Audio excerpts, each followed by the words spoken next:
চলে এসেছি তোমাদের সাথে নতুন একটা ভিডিও শেয়ার করার জন্য। আজকে হচ্ছে সরস্বতী পূজা, তো সবাইকে আমার তরফ থেকে হ্যাপি সরস্বতী পূজা। সবাই খুব মজা করো আজকের দিনটা।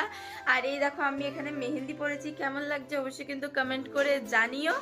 তো আজকে এখন আমি রেডি হইনি, আজকে 10টা অবধি থাকবে মনে হয়।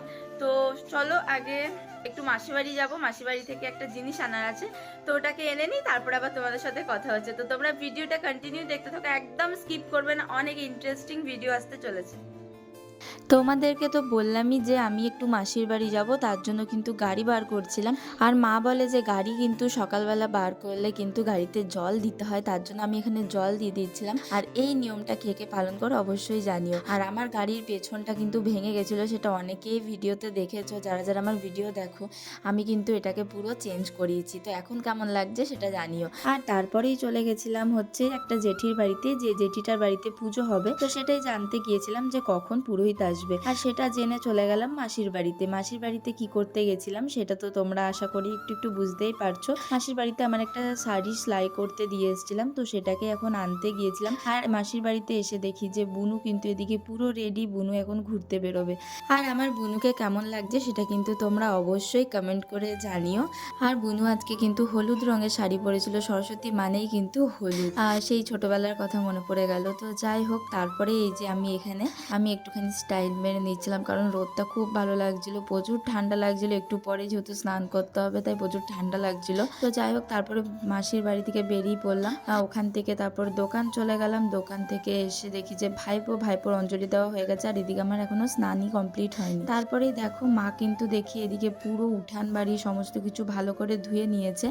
আর এবছরে সরস্বতী পুজোটা তো তোমরা জানোই যে 2 দিন ধরে পড়েছে, তাই আমি কিন্তু দ্বিতীয় দিনটা পালন করছি, তাই সকাল সকালই স্নান করতে হবে। এই যে আমি এখানে হলুদ নিয়ে নিয়েছি, আর হাতে একটা প্লাস্টিক বেঁধে নিয়েছি, নিয়ে হলুদগুলো কিন্তু গায়ে লাগিয়ে নিচ্ছিলাম, তাহলে কিন্তু আর হাতে লাগবে না। কি আইডিয়াটা ভালো না? তোমরাও কিন্তু একবার ট্রাই করতে পারো। আর তারপরে দেখো হলুদ মেখে নিয়েছি, কেমন লাগছে তোমরা কিন্তু কমেন্ট করে জানিও।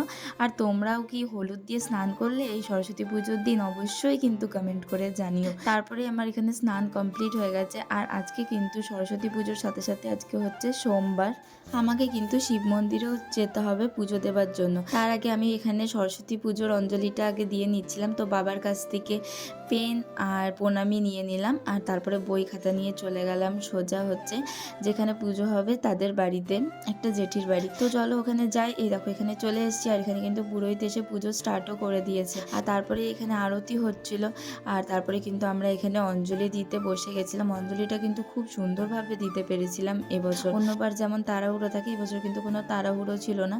অঞ্জলি দেওয়া হয়ে গেলে তারপরে জেঠু এদিকে কিন্তু সবার কপালে টিপ লাগিয়ে দিচ্ছিল। আর তারপরেই কিন্তু আমি আর বুনু মিলে এবার বাড়ি চলে যাচ্ছিলাম। তারপরে আমাকে যেহেতু শিব পুজোও দিতে যেতে হবে, তার জন্য আমি তাড়াতাড়ি করে চলে এলাম। প্রসাদ কিন্তু নিইনি, পরে বুনু নিয়ে এসেছিল প্রসাদ। আর তারপরে কিন্তু বাড়ি এসে আমি 1 মিনিটও লেট করিনি। বাড়ি এসে মা কিন্তু এই ঝুড়িটা সাজিয়েই রেখেছিল। তারপরে আমি আর বুনু মিলে কিন্তু আবারও চলে গেলাম শিব পুজো দেবার জন্য। এই যেখানে কিন্তু ঝুড়ি পুরো রেডি করেই রেখেছিল মা। আর তারপরে এই দেখো আমি গিয়ে দেখি যে আজকে কিন্তু ভিড় নেই, যেহেতু আমারও যেতে অনেকটাই লেট হয়ে গেছিলো, 11টার মতো বেজে গেছিলো, তার জন্য কিন্তু দেখি যে অনেকেই পুজো দিয়ে চলে গেছে। আর তারপরেই কিন্তু আমি এদিকে পুজো স্টার্ট করে দিই। আর তারপরেই কিন্তু আমি এখানে শিবের মাথায় জল ঢেলে নিচ্ছিলাম। খুব ভালোভাবে পুজো দেওয়ার পর ঘরে গিয়ে দেখি যে মা এদিকে লুচি করছে, আর একদিকে মা বসেছিল হচ্ছে আলুর চচ্চড়ি।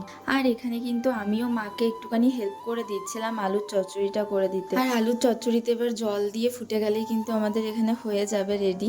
আর এই দেখো আমি কিন্তু এখানে লুচি আর আলুর চচ্চড়ি নিয়ে বসে গেছি। আর এইটা খেতে যে আমার কি ভালো লাগে সেটা তোমাদেরকে বলে বোঝাতে পারবো না। আমি জানি এই খাবারটা কিন্তু অনেকেরই খুবই পছন্দের খাবার। আর খাওয়া কমপ্লিট হয়ে গেলে কিন্তু আমি এবার একটুখানি বেরোচ্ছিলাম, আর কারণ একটু কাজ ছিল তার জন্য। আমি একা যাইনি, আমার সাথে গেছিল প্রণতি আর আমার বোন, 3জনেই গিয়েছিলাম। আর এই জায়গাটা যেখানে এখন যাচ্ছি সেই জায়গাটার সাথে কিন্তু আমার একটা আলাদাই মায়া জড়িয়ে আছে, কোনোদিন হয়তো তোমাদের সাথে শেয়ার করব। তো তারপর আমরা এখানে ঢুকে যাই, ঢুকে কিছু কথাবার্তা ছিল সেগুলোকে কমপ্লিট করে তারপরে আমরা বাড়ি চলে আসি। আর বাড়িতে এসে দেখি যে মা রান্না করছে। আর আমার সরস্বতী পুজো পুজোর দিনটা কিন্তু একদম সিম্পল নর্মালভাবে কেটেছে। তো তোমাদের কিভাবে কেটেছে, তোমরা কোথায় কোথায় ঘুরতে গেলে অবশ্যই কিন্তু কমেন্ট করে জানিও।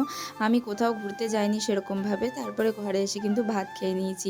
তো চলো আজকের মতো এই পর্যন্তই। তোমাদের ভিডিওটা কেমন লাগলো সেটা কিন্তু অবশ্যই কমেন্ট করে জানিও। আর যদি তোমাদের এই ভিডিওটা ভালো লেগে থাকে তো like, comment, share and subscribe করে দিও চ্যানেলটাকে। চলো আজকের মতো এই পর্যন্তই। সবাই ভালো থেকো, সুস্থ থেকো। দেখাবে পরের একটা নতুন ভিডিওতে।